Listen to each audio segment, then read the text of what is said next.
नमस्कार दोस्तों, स्वागत है आपका मेरे YouTube channel Datta Reading Point में। आज हम डिस्कस करेंगे 11th class NCERT geography chapter number 1 Bharat स्थिति और उसका आकार इंडिया लोकेशंस। भाग खा। किताब का नाम है भारत भौतिक पर्यावरण। अगर आप चैनल पर नए हैं तो सबसे पहले आप इसे सब्सक्राइब कर लीजिए ताकि आपको फुल NCERT मिल सके। इसके हम पहले कल चैप्टर पढ़ चुके हैं। ये जो है अब आपका होगा क्वेश्चन आंसर, ताकि आपका पूरा कॉन्सेप्ट क्लियर हो जाए। जो ना समझ में आया होगा वो अब यहाँ आपको पूरी तरह से समझ में आ जाएगा। अगर आप कोई कमेंट बॉक्स में कमेंट करना चाहते हैं या फिर कुछ सलाह देना चाहते हैं तो आप कमेंट बॉक्स में लिख सकते हैं। चलिए शुरू करते हैं। पहले हम इसकी समरी देख लेते हैं, उसके बाद इसके क्वेश्चन आंसर। भारत का कुल क्षेत्रफल 32.8 लाख वर्ग किलोमीटर है। अगर हम यूँ कहें कि 32,87,263 वर्ग किलोमीटर जो है वो भारत का क्षेत्रफल है। विश्व के मानचित्र पर भारत की स्थिति 8 डिग्री 4 मिनट उत्तरी अक्षांश से लेकर उत्तर में 37 डिग्री 6 मिनट उत्तरी अक्षांश के बीच, पश्चिम में 68 डिग्री 7 मिनट पूर्वी देशांतर से पूर्व में 97 डिग्री 25 मिनट पूर्व देशांतर के बीच स्थित है। जैसे मैंने आपको कल बताया, इस तरह से बना करके किस तरह से भारत कहाँ स्थित है, तो यहाँ हम कह सकते हैं कि दक्षिण एशिया, मध्य दक्षिण एशिया में ये स्थित है। इसका उत्तर से दक्षिण तक का विस्तार यानी कि जम्मू कश्मीर से कन्याकुमारी तक 3,214 किलोमीटर, जबकि पूर्व से पश्चिम यानी कि अरुणाचल प्रदेश से लेकर गुजरात तक 2,933 किलोमीटर है। इस तरह इसके अक्षांश देशांतर के विस्तार में 30 डिग्री का अंतर है। इसीलिए हमारे पश्चिम और पूर्व में 2 घंटे का अंतर पाया जाता है, क्योंकि 1 डिग्री घूमने में 4 मिनट का समय लगता है, तो 30 घूमने में 120 मिनट का समय लगता है।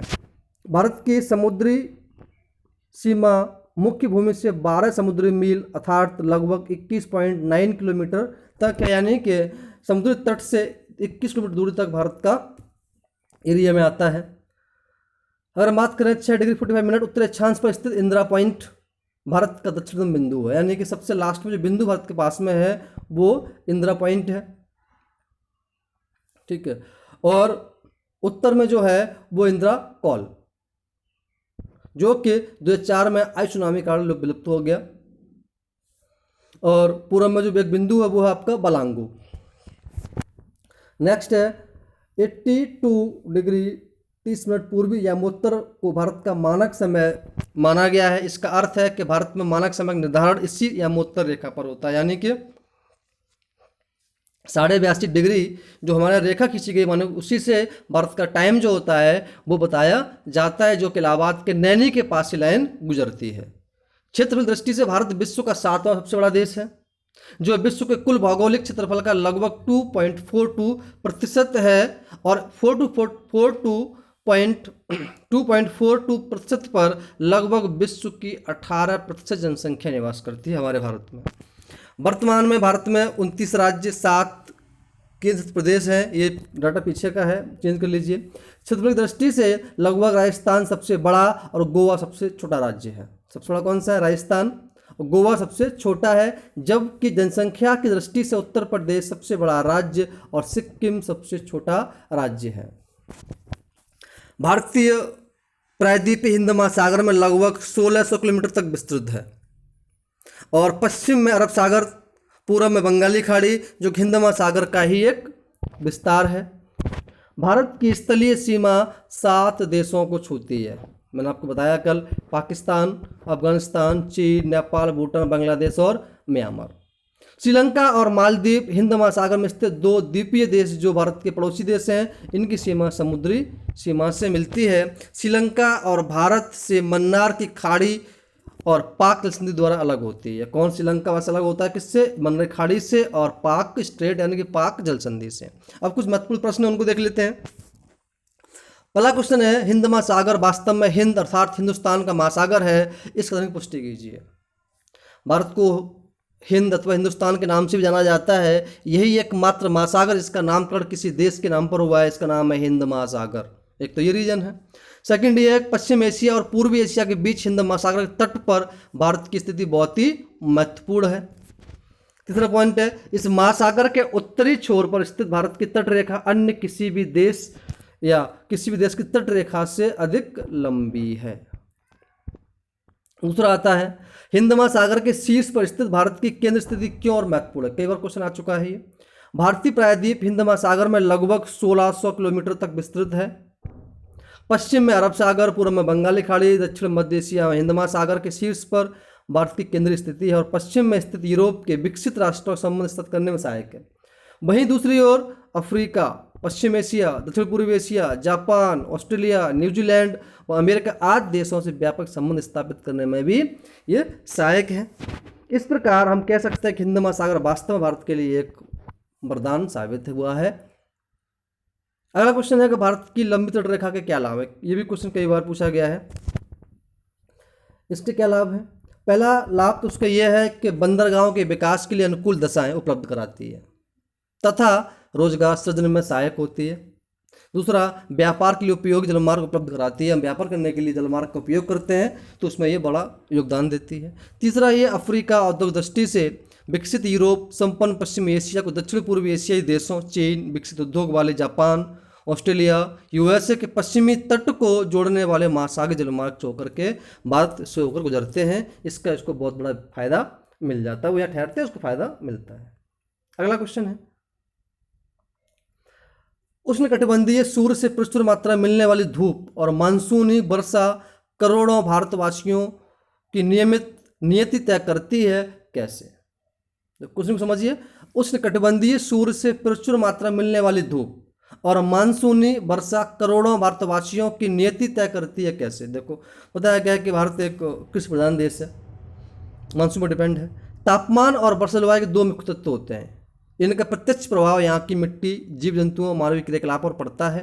कृषि पर आधारित उद्योगों और उनसे जुड़े लोगों का भाग इन दो जलवायु तत्वों से जुड़ा है। इसलिए यह कहना बिल्कुल उपयुक्त है कि उष्णकटिबंधीय सूर्य से प्रचुर मात्रा में मिलने वाली धूप और मानसूनी वर्षा करोड़ों भारतवासियों की नियत तय करते हैं। यानी कि पूरा का पूरा जो है मानसूनी क्रिया पर ही डिपेंड करता है भारत की कृषि, तापमान और मानसूनी पर। उपमहाद्वीप किसे कहते हैं? भारतीय उपमहाद्वीप में सम्मिलित देशों के नाम बताए। मैंने तुम्हें कल बताया कि इसमें 5 देश शामिल हैं। और उपमहाद्वीप कहाँ किसे जाता है ये भी जान लीजिए। किसी महाद्वीप का बड़ा भाग जो भौगोलिक, सांस्कृतिक, आर्थिक दृष्टि से महाद्वीप के अन्य भागों से अलग पहचान रखता है। यानी किसी महाद्वीप का एक हिस्सा भौगोलिक, सांस्कृतिक, आर्थिक, सामाजिक दृष्टि से अलग पहचान रखता है तथा उसके भूभाग में एक रूपता हो, उसे उपमहाद्वीप कहलाता है। भारतीय उपमहाद्वीप में उत्तर पश्चिम में पाकिस्तान, उत्तर में नेपाल, भूटान, बांग्लादेश, मध्य में भारत सम्मिलित है। ये जो हैं 5 कंट्रियाँ, इसलिए इसको उपमहाद्वीप की श्रेणी में रखा गया है भारत को। भारत के सबसे पूर्वी भाग अरुणाचल प्रदेश और सबसे पश्चिमी भाग गुजरात के स्थानीय मान में 2 घंटे का अंतर है। क्यों? मैं आपको बता चुका हूँ कई बार, इसको फिर भी एक बार देख लेते हैं। अरुणाचल प्रदेश तथा गुजरात के बीच लगभग 30 डिग्री अर्थात 2933 किलोमीटर की देशांतर अंतर है। सूर्य को एक देशांतर से दूसरे देशांतर पर पहुंचने में 4 मिनट का समय लगता है। अतः अरुणाचल प्रदेश व गुजरात के बीच का समय अंतर 30 है और एक दिन घूमने में 4 मिनट लगते हैं, तो 3 चौके 12, 120 अर्थात 2 घंटे का समय लगता है। या 2 घंटे का अंतर पाया जाता है पश्चिम और पूर्व में भारत के। अगला है, हैदराबाद में दोपहर का सूर्य कभी सिरा बिंदु से उत्तर की ओर तथा कभी दक्षिण की ओर होता है, लेकिन दिल्ली में ऐसा नहीं होता है। क्यों? कई बार ये क्वेश्चन लॉजिकल क्वेश्चन है, अच्छा क्वेश्चन है। सूर्य का आवासीय संचरण कर्क एवं मकर के बीच होता है। हैदराबाद कर्क रेखा के दक्षिण में स्थित है, इसलिए यहाँ सूर्य वर्ष में 2 बार शिरोबिंदु पर उत्तरायण व दक्षिणायन परिगमन करते हुए रहता है, जबकि दिल्ली कर्क के उत्तर में स्थित होने के कारण यहाँ सूर्य शिरोबिंदु के दक्षिण में ही रहता है। इसलिए क्योंकि हैदराबाद जो है कर्क और मकर के बीच में स्थित है। ठीक है ना, कर्क रेखा और मकर रेखा के बीच में स्थित है। चलिए, समझ में आ गया होगा। अगला है, श्रीलंका एवं भारत भौतिक रूप से अलग कैसे हैं? श्रीलंका एवं भारत भौतिक लक्षण पाक जलसंधि एवं मन्नार की खाड़ी द्वारा एक दूसरे से अलग होते हैं। यानी कि पाकिस्तान जो श्रीलंका भारत की जो स्थिति है वो दोनों अलग करती है, वो कौन संधि है, वो आपकी है पाक जल संधि, या हम कहें कि पाक स्ट्रेट, और एक खाड़ी है मन्नार की खाड़ी जो उसे अलग करती है। अगला है क्षेत्रफल के आधार पर संसार के देशों में भारत की स्थिति क्या है। क्षेत्रफल के आधार पर भारत संसार का 7वां बड़ा देश है। भारत से अधिक वाला क्षेत्रफल जो है रूस, चीन, कनाडा, यूएसए, ऑस्ट्रेलिया, ब्राज़ील, और 8वां आपका है अर्जेंटीना। 7वां भारत, 8वां अर्जेंटीना, फिर अल्जीरिया, कजाकिस्तान, टॉप 10 हो गया। अब यह है कि भारत के खाली मानचित्र में विभिन्न राज्यों व केंद्र प्रदेशों के उनकी राजधानी नाम चिन्हित कीजिए। ये काम आपको करना है। ये मैप दिया जा रहा है, इसमें आप मैप जब क्लास में मिलेंगे हम तो यहाँ पर आप क्या करेंगे, जो चिन्हित किया गया इस मैप को भर करके लाना है, आपको भरना है कि ये जो चिन्ह दिए गए हैं यहाँ उन राज्यों की राजधानी को लिखना है। एग्जाम में एक मैपिंग करने के लिए आता है, पूछता है कि कौन सा राज्य राजधानी कहाँ पर है, तो आपको ये काम करना, जब भी हम क्लास में मिलेंगे तो इसको हम देखेंगे।